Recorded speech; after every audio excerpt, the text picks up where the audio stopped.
বড় বড় কথা বলেন। আমরা আশা করি নতুন জেনারেশনকে আমরা আর ভেদাভেদ শেখাতে চাই না।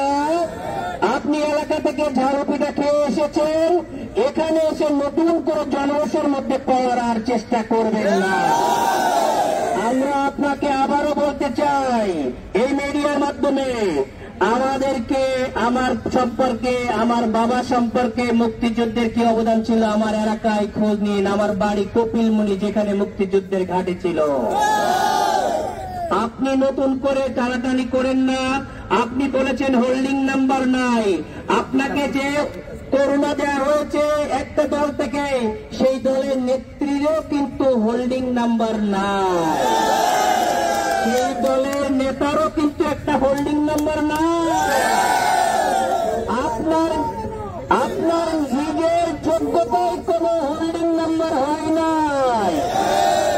আপনার বাবা কিছু করে গিয়েছিল, কিন্তু বাবাও কিভাবে করেছে জনগণ এখন সবই জানে। আপনার বাবার যে চিনি অনেক পছন্দ সেটাও জানে।